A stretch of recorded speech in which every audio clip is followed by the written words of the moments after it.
All right. So today we are celebrating Advaita Acharya's appearance day. So we're going to be speaking about him today. And we're going to be chanting again, Shri Krishna Chaitanya Prabhu Daya Koromore. This is our Sunday program. For those of you watching online, this is our Sunday program, but we only have 1, 2, 3, 4, 5, 6, 7, maybe 8 people in the temple room. The reason for that, we are snowed in. So just warning everybody, if the electricity goes off, then I'm going to go to my phone and use that for the class. And then we'll put my coat on, so because it's going to start to get really cold. So, for those of you who are braving the inclement weather, Jagat Guru. So we're going to chant Shri Krishna Chaitanya Prabhu, and then we'll talk about Advaita Acharya. All right.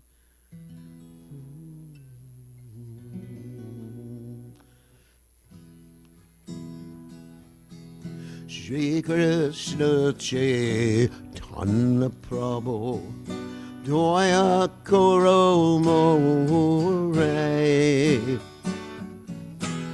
Shri Krishna Chaitanya Prabhu Daya Koromore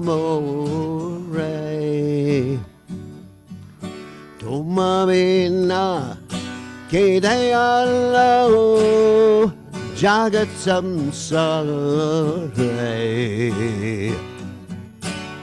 Mavina Kedayalo Jagat Samsare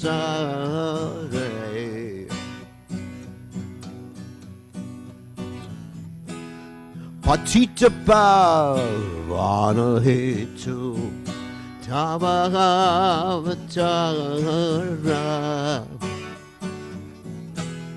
Patita Pavana Hetu Tavavatara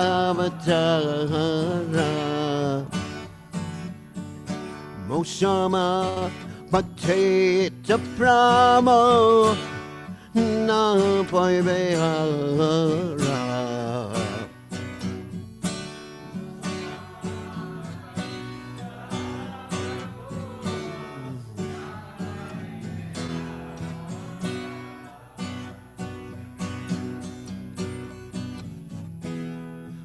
Aha Prabhu Nityananda Premananda Sukhe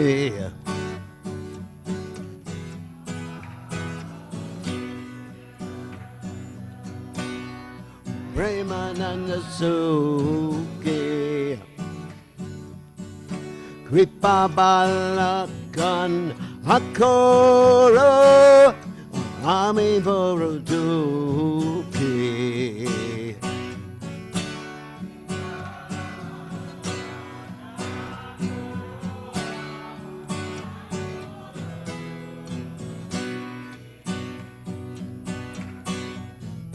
Dayakoro Sitapati Advaita Goswami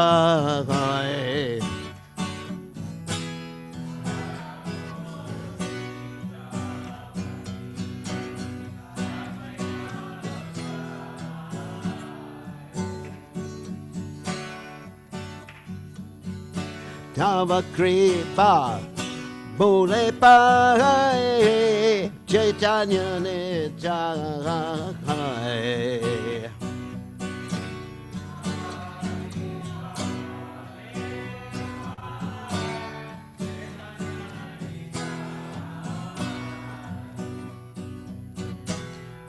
Haha Swarup Sanatsana Rupa Raghunatha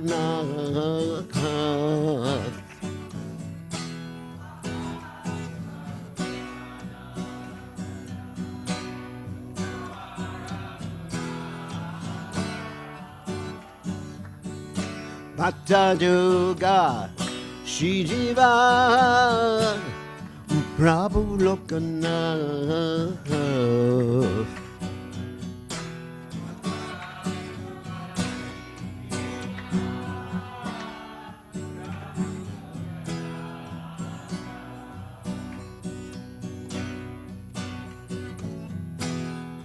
Dvaya Guru Shri Acharya Prabhu Srinivas.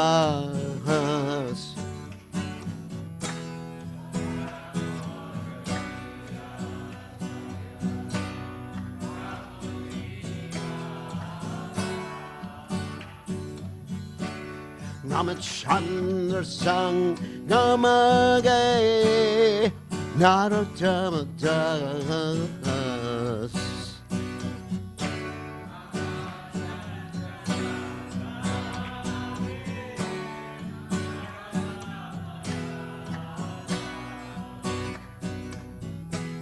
Shri Krishna Chaitanya Prabhu Doya Koromore.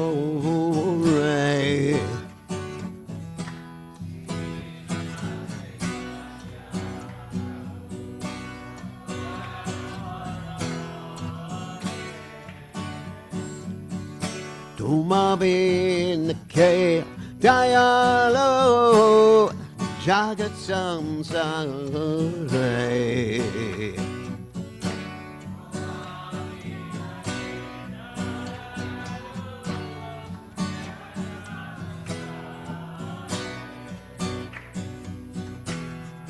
Hare Krishna, Krishna Krishna, Hare Hare,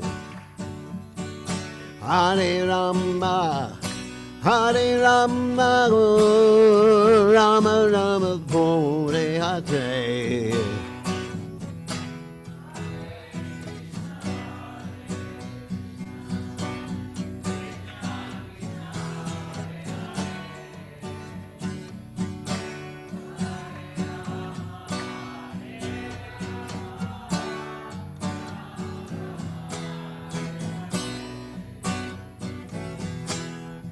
Hare Krishna, Hare Krishna, Krishna Krishna, Hare Hare,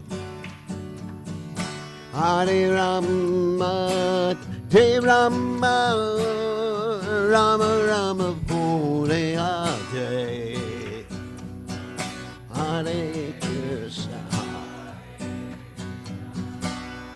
Krishna Krishna, Hare Hare, Hare Rama, Hare Rama, Rama Rama, Hare Hare,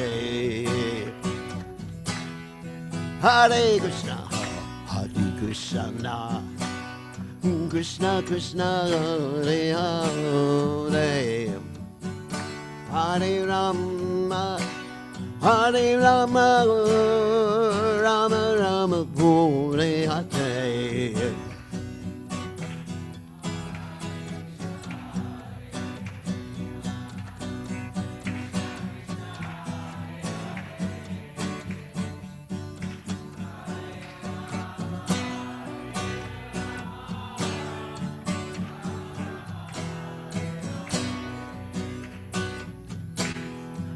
Hare Krishna, Hare Krishna, Krishna Krishna, Hare Hare,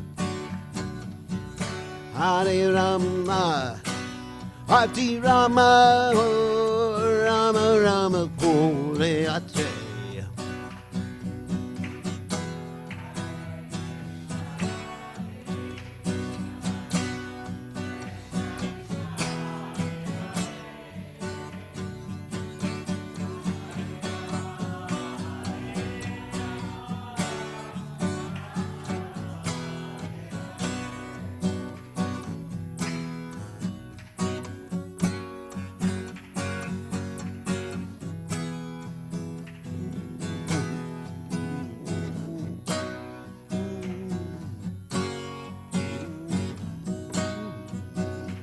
Hare Rama, Hare Rama, Rama Rama, Hare Hare, Hare Krishna, Krishna Krishna, Hare Hare, Hare Rama, Hare Rama.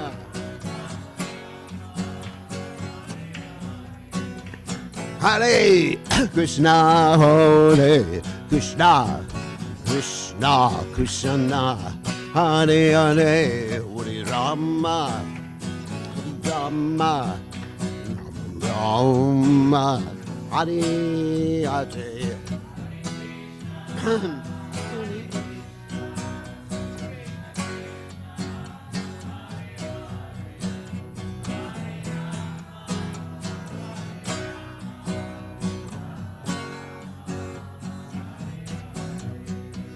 Haribo, Haribo, Haribo, Haribo.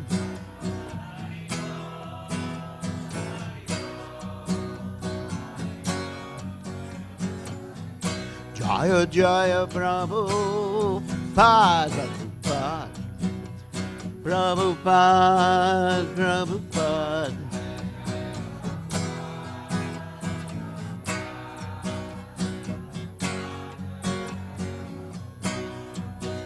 Jaya Radha Golokindana Radha Golokindana Radha.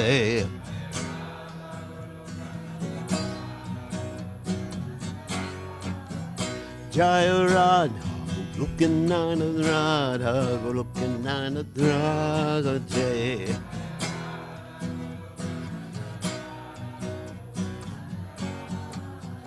Jaya Radha, hey Jaya Radhe, Radhe, Jaya Radhe.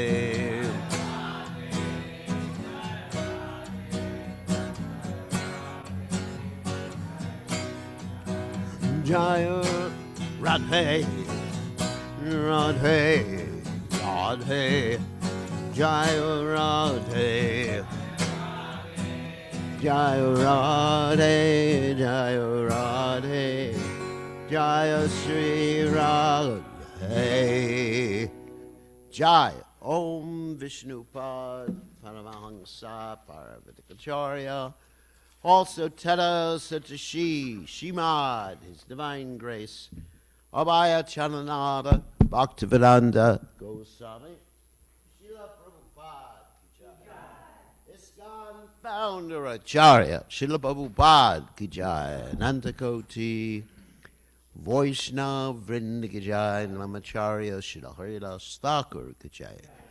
Prem Se Kaho Shri Krishna Chaitanya, Prabhu Nityananda Shidwaita Gadadha, Shiva Siddhi Gaur Bhaktavinda Ki Jai, Shri Radhakrishna Gopi Gopinath, Shyama Kunda Radhakunda, Giri Govardhan Ki Jai, Vrindavanam Ki Jai, Machuradham Ki Jai, Jagadava Sami Ki Jai, Yamunamai Ki Jai, Shrimati Tulasi Devi Ki Jai, Samaveda Bhakta, Vrinda Ki Jai, Gaur Premananda Hari Hari Bol. All glories the assembled devotees.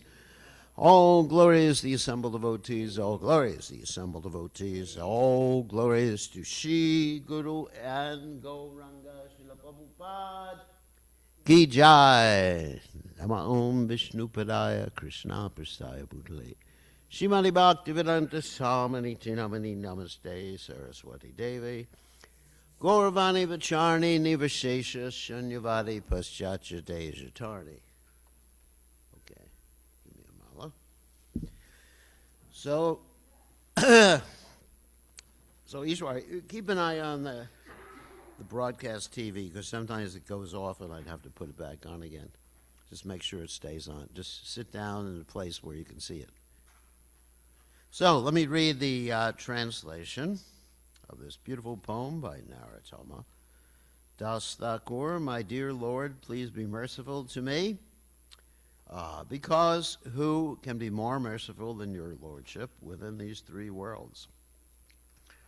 Your incarnation is just to reclaim the conditioned fallen souls, but I assure you that you will not find a more fallen soul than me. Therefore, my claim is first. My dear Lord Nityananda, you are always joyful in spiritual bliss. Since you always appear very happy, I have come to you because I am most unhappy. If you kindly put your glance over me, I may also become happy. My dear Advaita Prabhu, husband of Sita, You were so kind. Please be kind to me. If you were kind to me, naturally Lord Chaitanya and Nityananda will also be kind to me. I pray for the mercy of Swarup Damodar, the 6 Goswamis, namely Sri Rupa Goswami, Sri Sanatana Goswami, Sri Bhatta Raghunath Goswami, Sri Gopal Bhatta Goswami, Sri Jiva Goswami, and Sri Raghunath Das Goswami, and Lokanath Prabhu. I, Narottama Das, pray to the merciful Srinivasacharya, and I always desire the company of Ramachandra. So interesting, in this particular poem, in the 4th verse, there's a statement, my dear Advaita Prabhu, husband of Sita, you were so kind. Yes, please be kind to me. If you were kind to me, naturally, Lord Chaitanya and Lord Nityananda will also be kind to me. So we are dependent on Advaita Acharya's mercy. And we're going to be speaking a little bit about how Advaita Acharya was the external cause for Sri Chaitanya Mahaprabhu's appearance in this material world.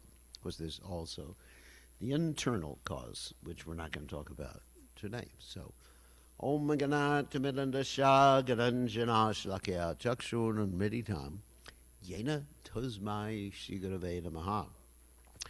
So, first of all, we're going to talk about who Advaita Acharya is, what's called in philosophy ontology. Oh my God, big word. That means, what is his identity? I mean, I'll give you an example. What is my ontology? Jivara Swarupohai Nitya Krishna Das. A jiva soul, it's Mami Vangsa Jiva Bhute, Jiva Sanatana. Jiva Bhuta Sanatana. Mami Vangsa Jiva Bhuta. Okay? Jiva Bhuta Sanatana is part and parcel of Krishna. That's my ontological position.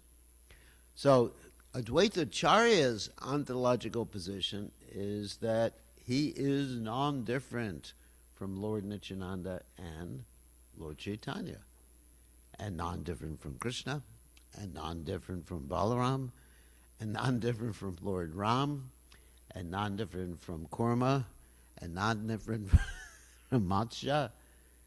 We can go through the whole list of avatars here. So why do we say this? Because of this famous verse in the Brahma Samhita, which is one of my favorite verses, Advaita Chuta Anadir Anantarupa Madhyam Purana Purusham Navayopanam Cha. That there's one God and he has many different manifestations of his personality depending on particular circumstances. So Advaita Acharya, Lord Chaitanya Mahaprabhu, and Lord Nityananda are all in the category of Vishnu Tattva. They're all the same person, acting in different capacities. And so, Panchatattva, there's 5 members of the Panchatattva, and 3 of the members are Vishnu Tattva, and one of them is Shakti Tattva. That's an ontological position again. Shakti means the energy of the Lord, considered to be an expansion of Srimati Radharani. That's Gadadhar Pandit Goswami. And then one of them is Jiva Tattva, like us. Is there maybe put some of this behind me.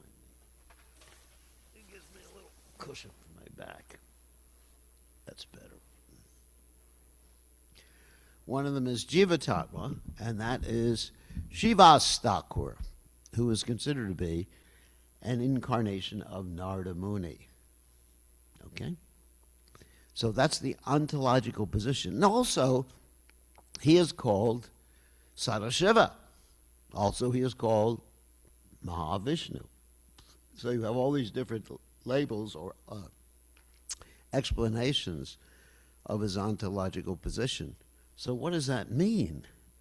Sadashiva, Mahavishnu. Who is Sadashiva anyway? Sadashiva is Vishnu Tattva expansion of Lord Krishna, from whom the Lord Shivas in this material world expand. And Lord Shiva has many different expansions in this material world, such as the Rudra expansions, and such as the expansion that dances the Tandava Nritya, the dance at the time of the dissolution, the cosmic dissolution. So the Sadashiva is the source of all the different expansions of Shiva.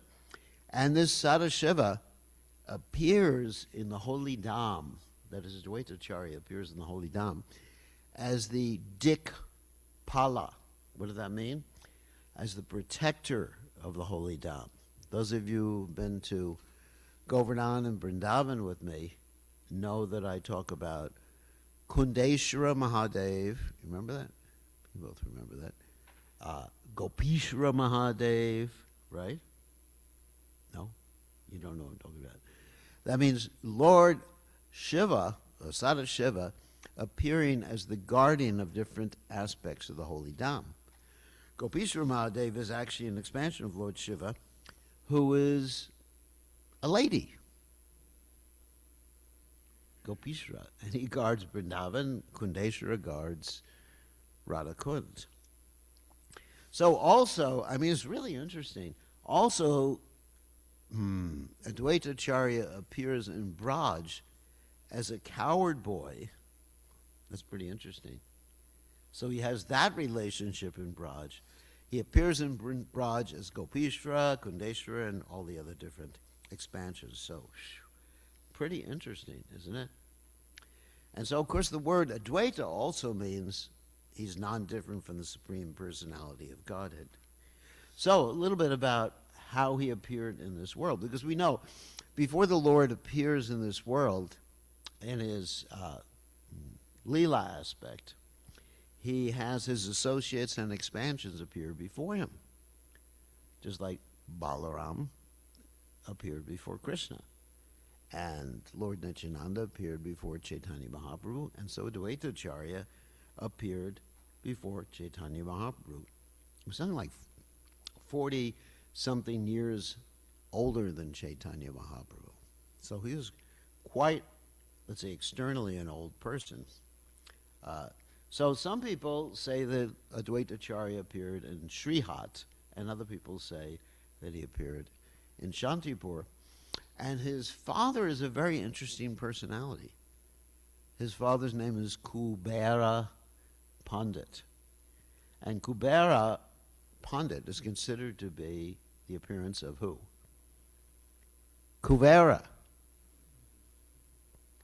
Now, this is interesting, because we're going to make a little bit of a contrast between the pastime in the 10th canto of Srimad Bhagavatam, where you have Manigriva and Nalakuvara. Remember them? Where were they? They were in the Mandakini Ganges. The Mandakini Ganges, they were bathing, of course, with some pretty girls. So the Mandakini Ganges is in Kailash. Wow. And who was in charge of Kailash? Lord Shiva. And who's Lord Shiva's good buddy? Kuvera. That's why they were able to be there. Normally people can't go to Kailash unless they have some connections. And so they had some connections. So I'm just comparing it to what we're talking about now. So you had Kuvera, who resided in Kailash with Lord Shiva, and then you have Kuvera appearing as Lord Shiva's father. That's the point I'm making. It's interesting, isn't it? Never heard about that before. Because you have switching roles, so to speak. Isn't that interesting? So his father's name was Kubera Pandit, who's known, and his mother's name was Naba, and he was born in the Brajendra or Virendra Brahmin family. Most biographers say that he appeared in 1433 and left this world in 1558, so that's roughly 125 years he resided in this world.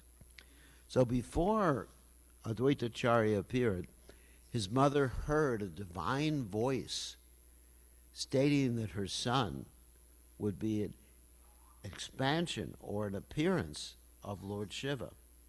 And in fact, in a dream, she saw a deity that's quite famous in Mayapur. It's called Harihara. Anyone's heard about that before? Harihara deity. It's like half Krishna, half Lord Shiva. Interesting. Harihara. Of course, we know the appearance of Lord Shiva in this world is in a different tattva than Vishnu tattva. But Sadashiva is Vishnu tattva, and from him expands the Lord Shivas of this world, which I explained before. And the Lord Shivas of this world are, in one sense, the Supreme Personality of Godhead coming in contact with the material nature. Of course, the Vishnu tattva appearances of the Lord never contact the material nature, but Lord Shiva consorts with Durga or the material energy.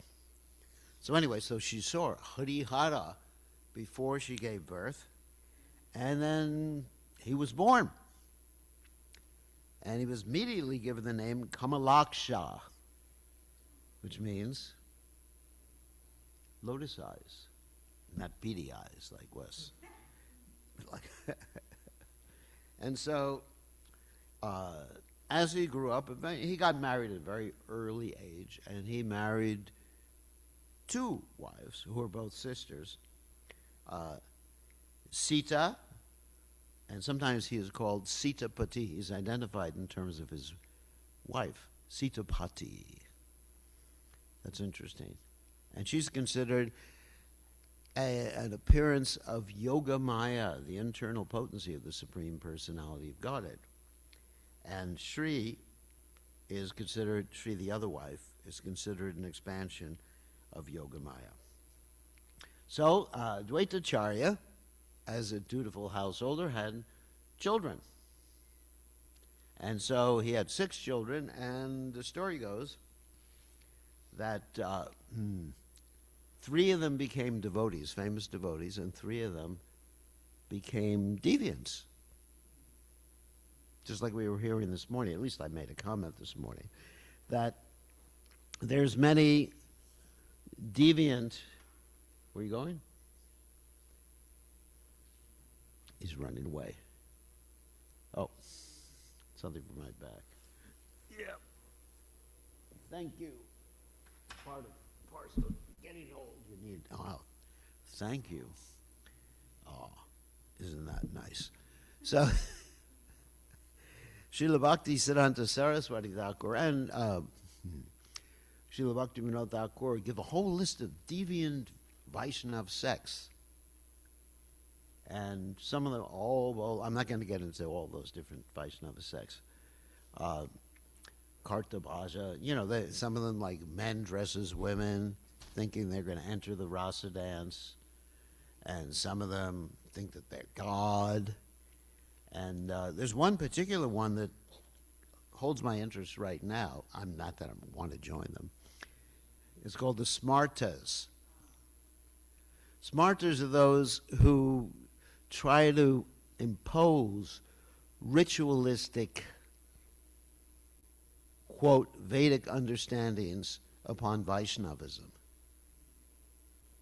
And, for example, like when Prabhupada's disciples, some of them went to see one of Prabhupada's godbrothers or one of the Goswamis. The Goswami said, I give you a blessing to be born in Vrindavan so you can become born in a good family in the next life. And they went back to Prabhupada and they told Prabhupada that story. And Prabhupada said, you can say that we're giving you a blessing to be born in ISKCON in the next life. So, anyway, so there's different deviant Vaishnava sects, and some of them are impersonalists. And Advaitacharya rejected those 3 sons. He considered them not to be his sons.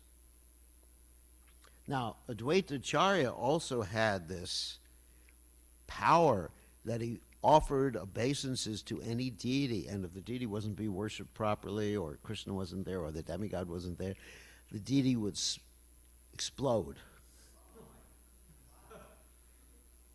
So one time he went to a Kali temple, offered obeisances to the deity, the goddess Kali, because goddess Kali was not being pleased. The goddess Kali wasn't there. And boom, the deity split. Ooh. Oh my God.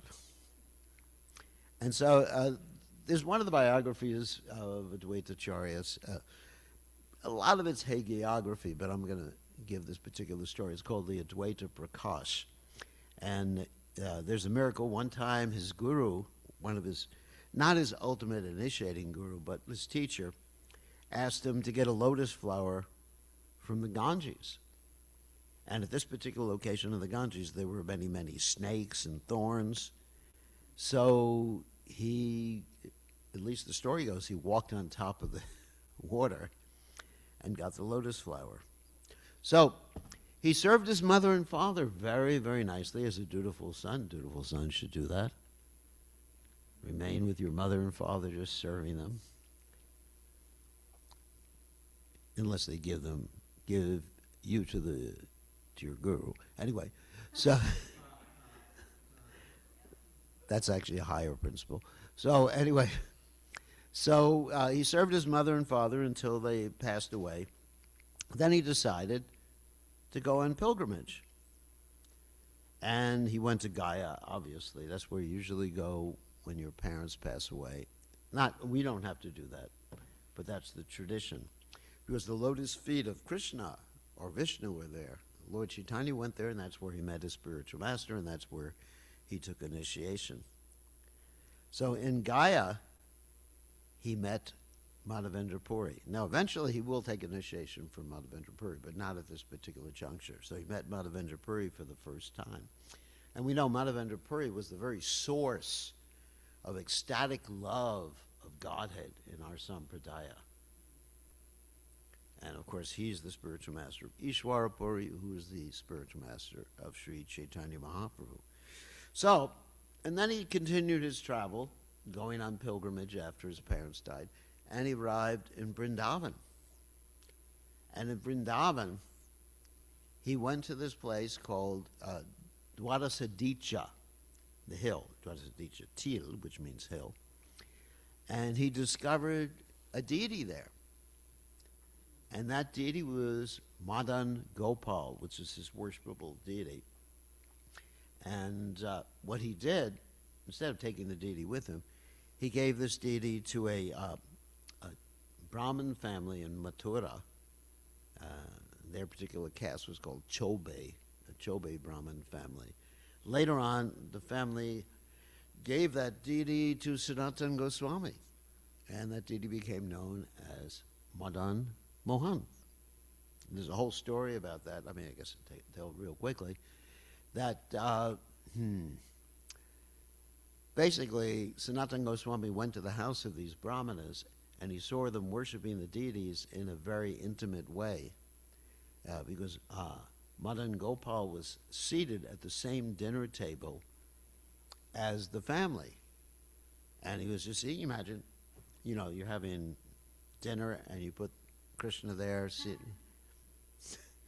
Radha Golokananda, just give them a seat. Okay, this is your plate, this is my plate, let's take prasad.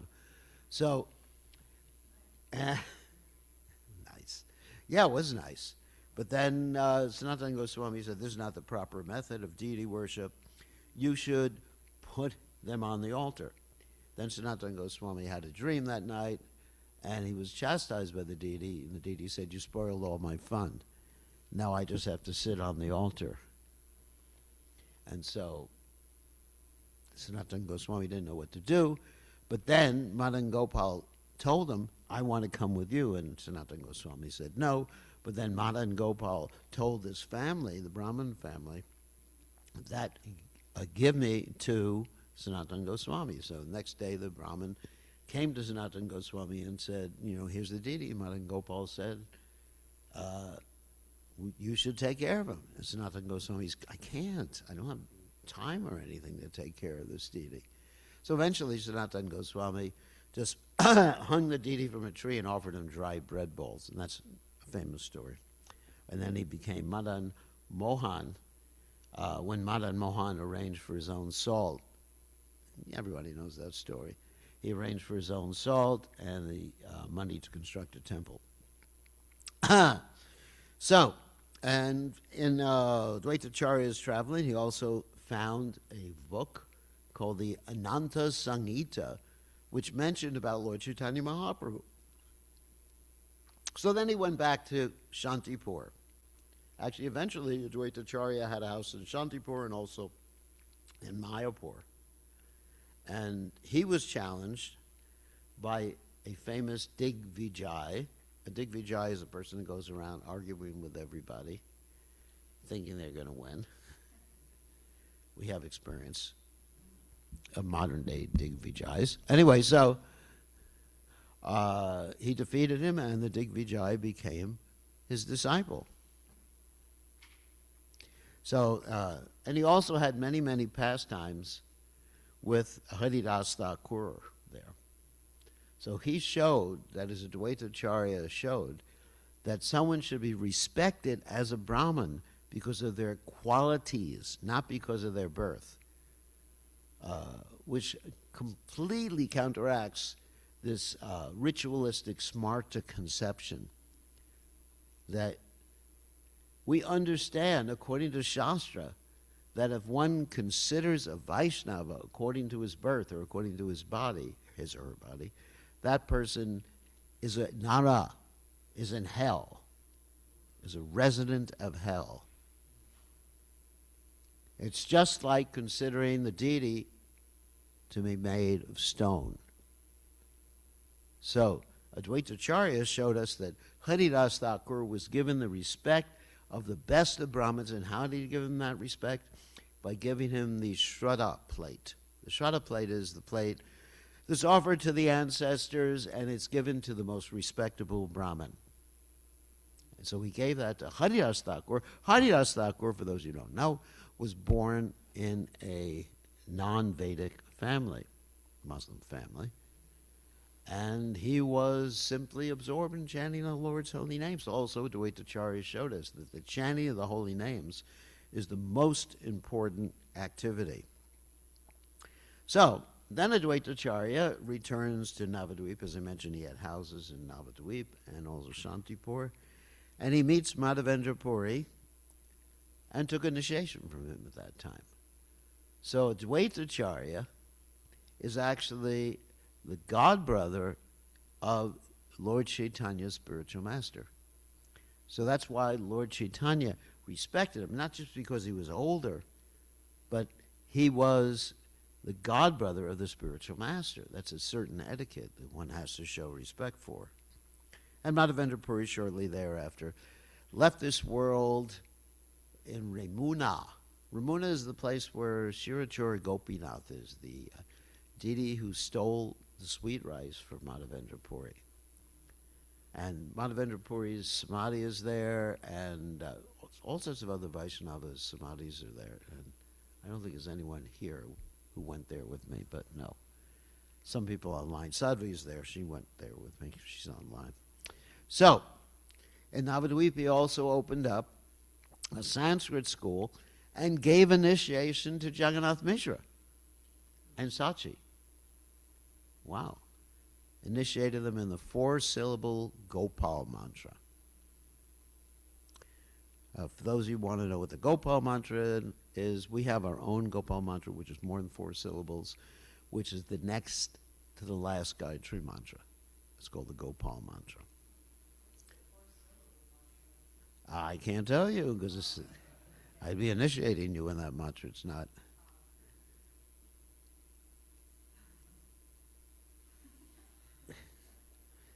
I'm not authorized to say it. Okay. It's like the Gayatri mantra. We don't say it publicly, although you can Google it nowadays and find it on the internet. But it doesn't work unless you're initiated. You know, you can find so many mantras. You can find the Brahmastra mantra, and to kill people, and it doesn't work. I tried it. And it doesn't work. So at that time, Advaitacharya saw that in Navadvip and in the surrounding area, people were just like becoming deviants. In other words, either they declared themselves to be Vaishnavas and they weren't, or they were just out and out atheists and Nayaks, just engaged in argumentation. And so he thought, I have to save these people. But even though he was God, he thought, I can't do it. Now, there's reasons for that.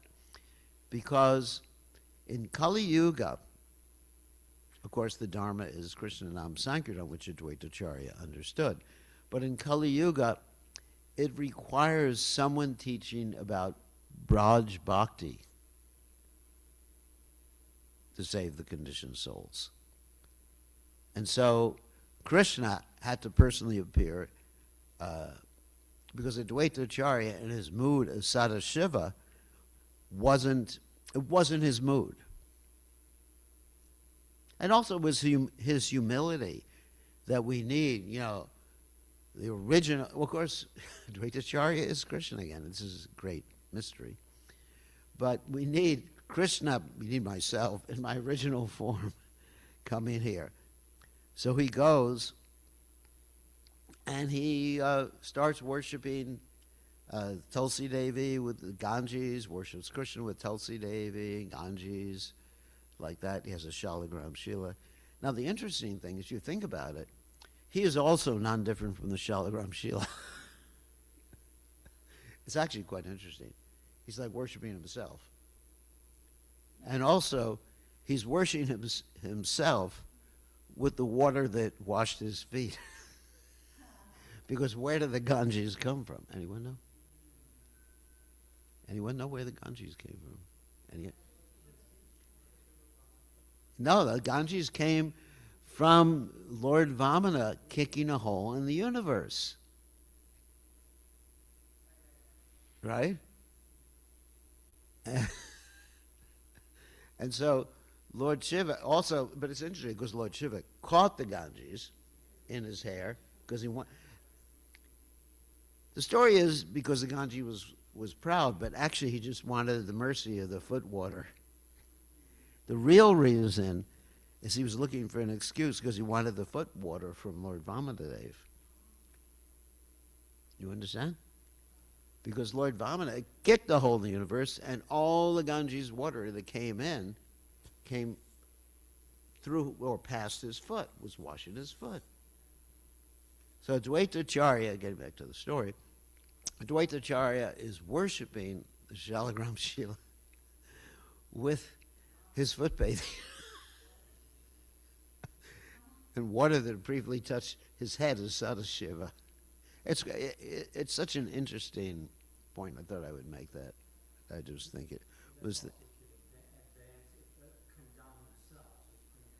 Yeah, he's praying for himself to come down, and he's worshiping himself, the Shalagram Shila, with water that has bathed his feet. Think about that. There's all the pastimes. The Lord assumes all these different forms. And so, okay, that was really funny. Anyway, so he's praying like that, praying like that, praying that. And we know that's the external reason for Lord Chaitanya Mahaprabhu's appearance. And also, his statements were the external reason for Lord Chaitanya Mahaprabhu's disappearance, too, which we'll get to at the end of this class if we have time. So he's in Navadvip, and Lord Chaitanya is born. Of course, we know that Sita, Advaita Acharya's wife, cared for Sachi Mata when Sachi Mata was pregnant. But Advaita Acharya at that point didn't know that Lord Chaitanya was himself. He didn't know that. He didn't know that. So this is Krishna's Yoga Maya. And you see this in the interactions between Krishna and Balaram, Lakshman and Ram and Bharat and Shatrughna. They're all the same persons. It's very interesting how the Lord plays out his pastimes. So, he's in Navadvip, and Advaita Acharya doesn't know, who else is the Supreme Personality of Godhead there. So, he's giving classes daily on Krishna consciousness, and Lord Chaitanya Mahaprabhu's brother, Visvarup, is regularly visiting to hear the Krishna Katha. It's described in the Chaitanya Bhagavat that Vishwarup would not even leave the association of Advaitacharya to go home to take prasad. So his mother, Sachimata, the same mother as Lord Chaitanya Mahaprabhu has, had to send food over, prasadam over, with Lord Chaitanya Mahaprabhu, who was just a little baby at that time, baby 4 years old or something. And when Advaitacharya saw this little boy, he just thought, oh my God, he's so attractive. But what's wrong with me? Because I'm only attracted by Krishna, so why am I attracted to this little boy, those of us who are conditioned, we get attracted by little kids. Isn't he cute? All that other stuff like that. But Advaitacharya was attracted to this little boy like he was attracted to Krishna. And that's because the little boy was Krishna. So Vishwarupa is going daily. And eventually he gets so inspired by Advaitacharya that when his parents, Sachimata and Jagannath Mishra, are planning to get him married, he hears from the next room, he just leaves. And it's not Advaita Prabhu's fault. But Sachimata is thinking in her mind. She doesn't even say it to anybody, but she's thinking in her mind, this Advaita is actually Dvaita. In other words, he's two-faced. He's a politician. That's really what it means. He doesn't tell the truth. He cheats. And so in her mind, there's sort of an offense. It's a pastime against Advaitacharya. So we'll get to that in a second. Actually, I can tell the story right now. Because one time during this 72-hour Mahaprakash, in which Lord Chaitanya is sitting on the altar the whole time, and he's blessing everybody with pure love. And he's blessing everybody except for his mother. And the devotees ask, why aren't you blessing your mother? And Lord Chaitanya Mahaprabhu says, because she's an offender.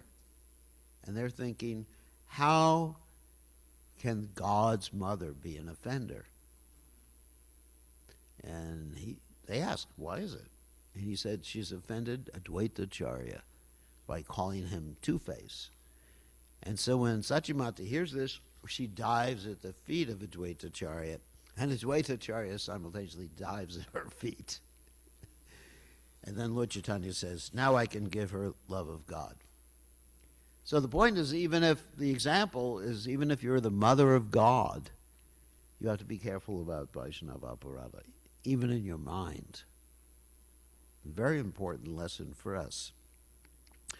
So, we mentioned about Lord Advaitacharya's sons. He had one famous son, actually they're all famous, named Achyutananda, which is actually his main son, the main son who carried on his legacy. So, once upon a time, Advaitacharya was asked by someone, who is Lord Chaitanya Mahaprabhu's spiritual master? Who gave him sannyas? And Advaitacharya answers, Keshava Bharati. And Achyutananda, Advaitacharya's son, gets so angry with his father, he starts to yell at his father. He says, how can you think that someone can be the spiritual master of God? You're an atheist. And Advaitacharya goes so pleased. Oh my God, he has full faith in Chaitanya Mahaprabhu. So even he accepts the chastisement of his son, which is an interesting story. So later on, in Navadvip, Advaitacharya got very upset that Chaitanya Mahaprabhu was respecting him. He was respecting him as an elder, as a godbrother of his spiritual master. And so Advaitacharya thought, let me hatch a plan where Chaitanya Mahaprabhu will disrespect me. So he was thinking, he said, I'm going to make it true. So he started to teach impersonal philosophy. He taught that, actually, it's called the Yoga Vashishta. Actually, the form of Krishna is temporary. We worship Krishna in order to merge in the Brahman effulgence. And when Chaitanya Mahaprabhu heard that, he got so angry that he called for Lord Nityananda. He said, let's go to Shantipur to see this old man. And so Lord Nityananda accompanied him, and there's a famous story that happened on the way. They stopped in the house of a Shakta, that means one who worships the energy of the Lord. And they were entertained by him and given some food. And they took the food, and after eating, the Shakta asked Chaitanya Mahaprabhu, would you like some happiness? And Chaitanya Mahaprabhu, being very innocent, he said, what is happiness? And Lord Nityananda, not being so innocent, said, it's liquor. And Chaitanya Mahaprabhu got so upset that they had taken prasadam there, or taken food there, that he jumped into the Ganges. And he and Lord Nityananda basically swam the rest of the way to Shantipur. So anyway, so he arrives in Shantipur, and he arrives at the door of Advaita Acharya and says, where's that old man? And then he grabs him and starts pummeling him over and over. You're teaching nonsense. And Sita, Advaita Acharya's wife, says, you're going to kill the old man. And Lord Chaitanya says, I don't care. He's teaching nonsense. And Advaita Acharya starts dancing in ecstasy. Finally, I've got what I wanted. So, I'm sure Lord Chaitanya didn't hurt him too much.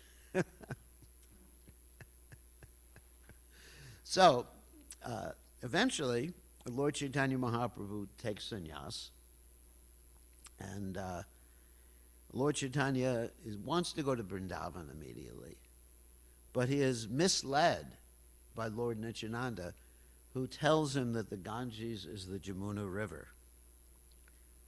And Lord Chaitanya jumps in thinking it's the Yamuna River, and actually it is the Yamuna River in one sense, because the Yamuna River actually flows into the Ganges and the Triveni, and they are running together. But anyway, he jumps in, and then he sees Advaita Acharya. He's in Shantipur on a boat. And he says, what are you doing in Vrindavan? And Advaita Acharya brings him to his home and gives him something to eat, gives him a clean clothes. And at that time, there's an interesting story, and actually I have the citation of this story, which is so interesting I have to read it, in which Advaita Acharya fights with Lord Nityananda. This is actually, let me pick this story. This is from the Chaitanya Charitamrita. Lord Nityananda said, I had undergone fasting for 3 days continuously. Today I had hoped to break my fast. Although Sri Chaitanya Mahaprabhu was thinking that the quantity of food was enormous, Nityananda Prabhu, on the contrary, thought it was not even a morsel. He had been fasting for 3 days and had greatly hoped to break fast on that day. Indeed, he said, although I am invited to eat by Advaita Acharya, today is also a fast. So small a quantity of food will not even fill half my belly. Advaita Acharya replied, Sir, you are a mendicant traveling on pilgrimage. Remember, Lord Nityananda and Advaita Acharya, the same person, just acting. Sometimes you eat fruits and roots, and sometimes you simply go on fasting. Lord Nityananda said, I am a poor Brahmin, and you have come to my home. Please, hold on. Please be satisfied with whatever little food you have received and give up your greedy mentality. Lord Nityananda said, whatever I may be, you have invited me. Therefore, you must supply as much as I want to eat. Advaita Acharya, after hearing the statement of Nityananda Prabhu, took the opportunity presented by the joking words and spoke to him as follows. He said, you are a reject Paramahamsa, and you have accepted the renounced order of life, that's sannyas, just to fill up your belly. I can understand that your business is to give trouble to brahmanas. Advaitacharya said to Nityananda, "You can eat 10 to 20 manas of rice. I am a poor Brahmin. How shall I get so much rice? Whatever you have, there'll be a poundful of rice. Please eat it and get up. Don't show your madness and strew the remnants of food here and there." So, anyway, I'm going to skip a little, because this describes Lord Chaitanya eating too. So eventually Lord Nityananda said, "My belly is not yet filled up. Please take away your food. I have not taken the least of it." After saying this, Nityananda Prabhu took a handful of rice, threw it on the floor in front of him as if he were angry. When 2 or 4 pieces of the rice touched his body, Advaitacharya began to dance in various ways with the rice still stuck to his body. When the rice thrown by Nityananda Prabhu touched his body, Advaitacharya thought himself purified by the touch of the remnants thrown by Paramahamsa Nityananda. Therefore he began dancing. Advaitacharya jokingly said, "You could see that such a sense of humor. My dear Nityananda, I invited you, and indeed I've received the results. You have no fixed caste or dynasty. By nature you are a madman. To make me a madman like yourself, you have thrown the remnants of food at me. You do not even fear the fact that I'm a Brahmin." Nityananda Prabhu replied, "These are the remnants of food left by Lord Krishna. If you take them to be ordinary remnants, you have committed an offense." Nityananda Prabhu continued, "If you invite at least 100 sannyasis to your home and feed them sumptuously, your offense will be nullified." And Advaitacharya replied, "I shall never again invite another sannyasi. For as a sannyasi would spoil all my Brahminical smriti regulations." This is exactly what we were talking about, smriti regulations. Okay. So anyway, that was a wonderful fight. So Advaitacharya sometimes would visit Lord Chaitanya Mahaprabhu in Jagannath Puri. And one time in Jagannath Puri, Advaitacharya's other son, Gopal, fainted in ecstasy. And Advaitacharya was in so much anxiety, "My son, my son, my son." And Lord Chaitanya Mahaprabhu went to him and said, "Get up." Is it all right? What? Oh, you just use the thing. Get the camera to shift back to me. You know how to use that, right? Okay, they can still hear me. That's all right.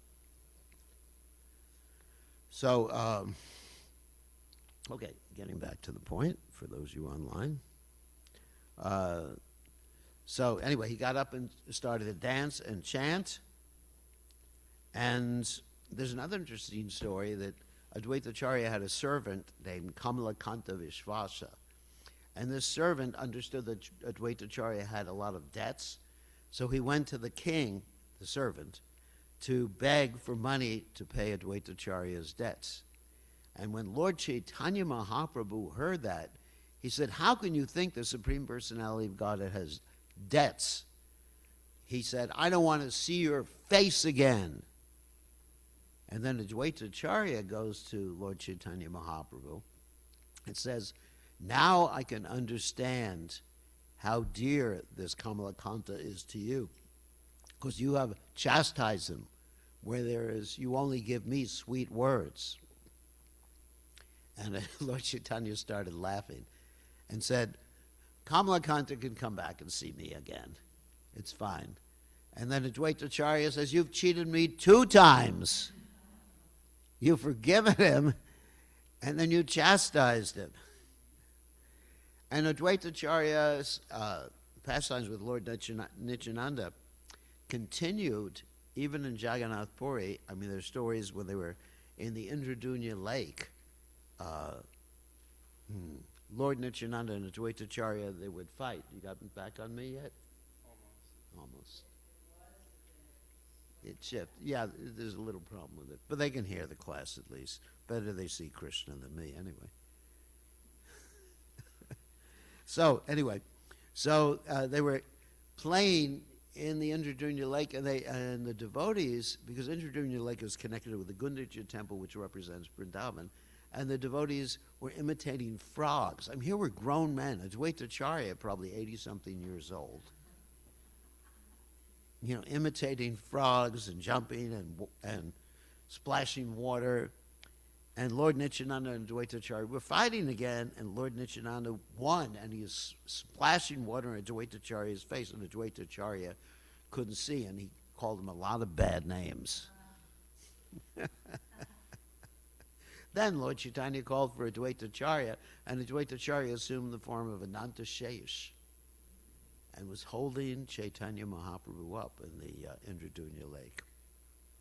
So anyway, many stories. So I just want to end with how Advaitacharya gave the final message to Lord Chaitanya Mahaprabhu: it was time to leave this world. So he called for Lord Chaitanya Mahaprabhu to come, and then he told Lord Chaitanya Mahaprabhu to leave. And so this message goes as follows, and the message was given through this devotee, Jagadananda Pandit, who interestingly enough is an incarnation of Satyabhama. The message goes, please inform Sri Chaitanya Mahaprabhu, who is acting like a madman, that everyone here has become mad like him. Inform him also that in the marketplace, it's working all right? That's all right. At least they can hear. Can you say, put it on the deities at least?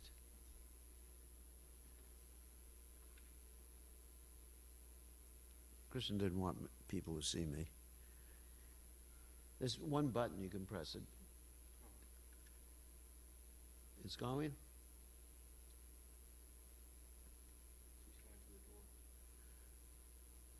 The door. Which door? What? Okay. What if he just unplugs it and plugs it back in again? Yeah, because we'll still be online with class. Sorry, there's a little glitch here, but at least we still have light. So anyway, please inform. Just unplug it for a second and plug it back in. Please inform Sri Chaitanya Mahaprabhu, who is acting like a madman, that everyone here has become mad like him. Inform him also that in the marketplace there is no longer rice is no longer in demand. In other words, everyone's become ecstatic. Time for you to go back. Don't go back to the spiritual world. Further, tell him that those now mad in ecstatic love are no longer interested in the material world. Also tell Sri Chaitanya Mahaprabhu that one who has also become a madman in ecstatic love, that is Advaitacharya, has spoken these words. So now I'm going to read from the Anchalila 1923. Is it working now? See? Little technical expertise here. So after hearing the equivocal sonnet by Advaitacharya, Sri Chaitanya Mahaprabhu quietly smiled. This is his order. Then he fell silent. Although he knew the secret, Swarup Damodar Goswami inquired from the Lord, what is the meaning of this sonnet? I could not understand it. Sri Chaitanya Mahaprabhu replied, Advaitacharya is a great worshipper of the Lord and is very expert in regulative principles enjoined in the Vedic literatures. Advaitacharya invites the Lord to come and be worshipped, and to perform the worship he keeps the deity for some time. After the worship is completed, he sends the deity somewhere else. He's referring to himself. I do not know the meaning of the sonnet, nor do I know what is in Advaita Prabhu's mind. Advaitacharya is a great mystic. No one can understand him. He is expert in writing sonnets that even I myself cannot understand. So after that time, Lord Chaitanya Mahaprabhu exhibited extreme symptoms of ecstasy, even banging his head on the wall, not the Gundisha temple, the Gambhira, and then disappearing in the middle of the night and jumping into the ocean. So, and he disappeared into the Tota Gopinath deity. Lord Chaitanya disappeared in the Tota Gopinath. And Advaitacharya disappeared, expressing pain how people were not properly respecting Lord Chaitanya. And he, at the end, Advaitacharya was saying, where is my Gauranga? Where is my Gauranga? Where is my Gauranga? And he finally said, here he is. He entered the temple of Madan Gopal, and he disappeared. This is not the same temple of Madan Gopal. He had a deity of Madan Gopal in Shantipur, too. There's a picture of that. I have a slideshow, and there's a picture of that. And so he disappeared in that temple, just entered the deity room and disappeared. And that's how Advaitacharya left this world. So today is the appearance day of Advaitacharya, and we beg him for his mercy that we can have the darshan of Sri Chaitanya Mahaprabhu and the other members of the Panchatattva. So any questions or comments? Yes. Yeah.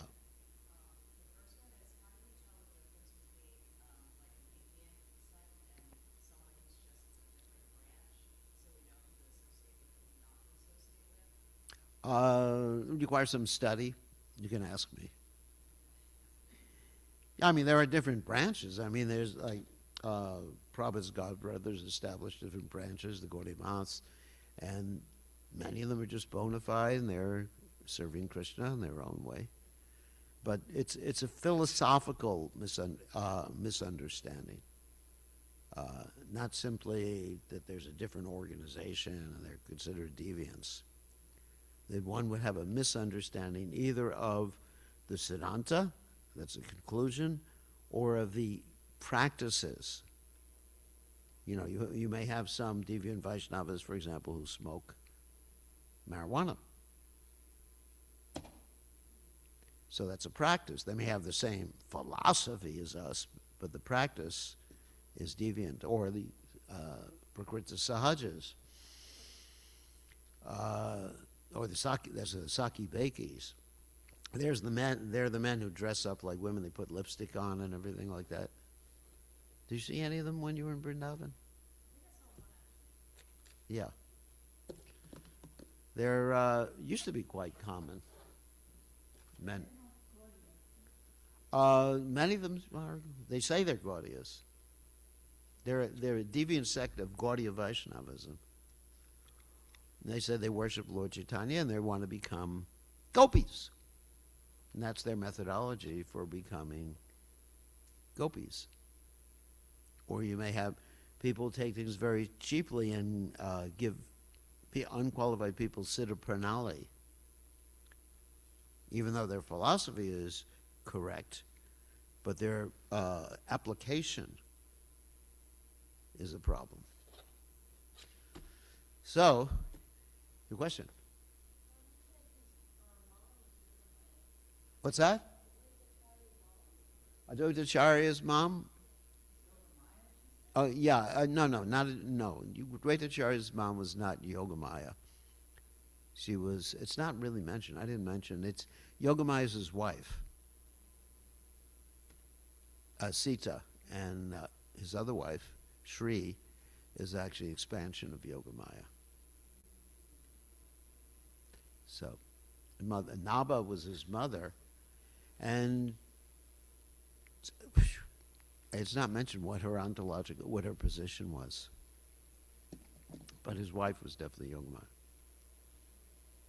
Is that rain I hear? Uh-oh. Uh-oh. Uh-oh. Is it snow? Hopefully it's snow.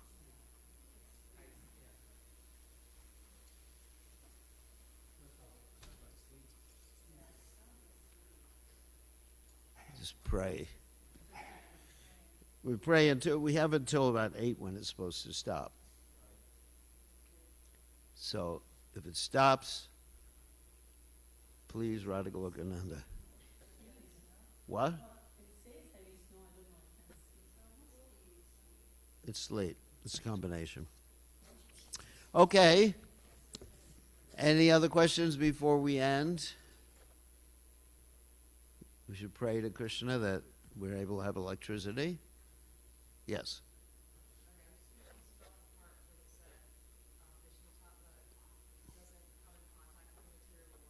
That's right.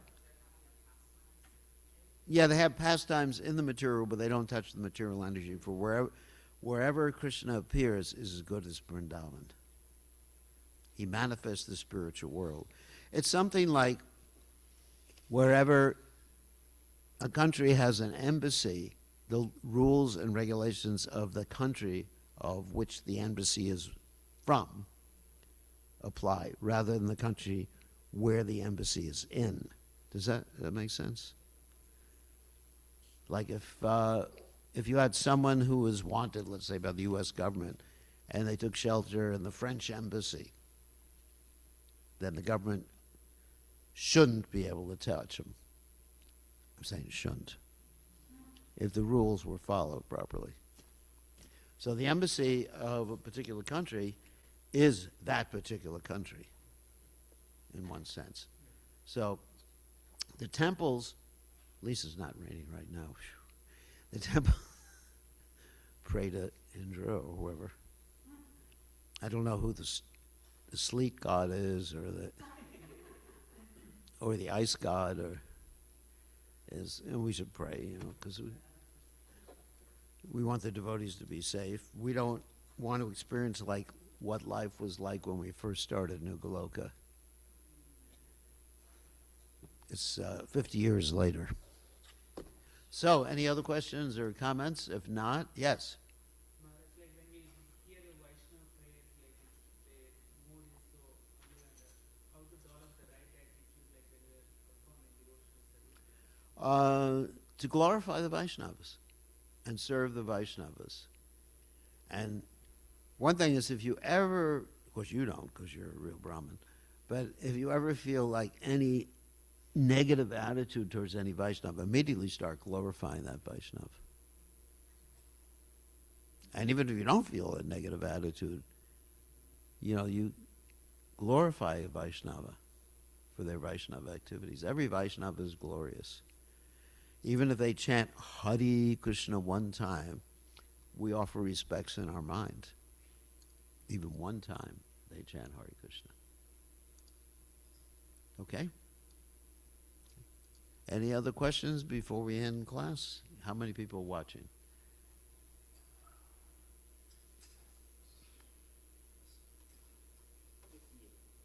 58. I got a lot of people on Facebook here separately. Okay, why don't you read the question? Because they can't speak it, I can't. We can't hear it, doesn't have a speaker there.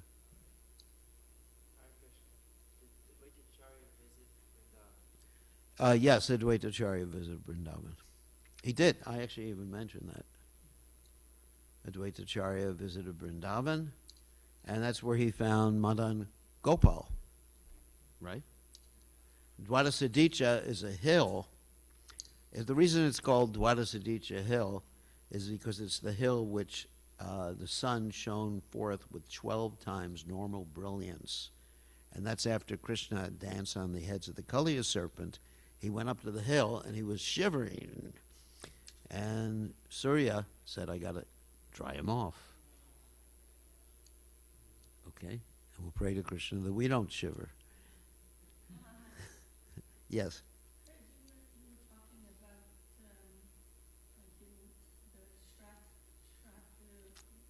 the Shraddha ceremony, yeah. The best of the Brahmins, yeah. These days, it seems like in India they have these caste Brahmins who only take Yeah. Shraddha stuff, and then the regular Brahmins don't touch that stuff. What, and it, I don't know if it's very clear to us what is the way that I think there's different cultural things that are done in different parts of. cultural, like What are we supposed to do? Usually many Vaishnavas don't perform that particular ceremony. Usually it's on the anniversary of a particular person who passed away. Then they perform some seva for the other Vaishnavas rather than the whole ritualistic ceremony. Although devotees sometimes, because of tradition, if they're born in a Brahminical family, will do that ceremony. And I remember one of my disciples Ramanuja. I don't know if anyone's ever met Ramanuja. No, no one here's ever met Ramanuja. He's from a South Indian family and Brahminical. Brahminical. I mean, really super Brahminical. And he used to invite me to be the Brahmin that was fed during the Shraddha ceremony. And he did everything, all the different rituals, changing the Brahmin thread from one side of the body to the other. And, it was a several-hour ceremony. And he would feed, there was some ball with sweet rice or something in it. Yeah, it was all the technicalities were there. But the way we help a Vaishnava who has passed away is we serve the other Vaishnavas and serve Prabhupada's movement. And sometimes, Prabhupada said 3 days after when someone passes away, we sponsor a feast for the Vaishnavas. There are different rituals in different parts of India. In Fiji, they have this terrible ritual, which is they put food under a tree, and whatever the person liked, including cigarettes and liquor, they put onto that plate.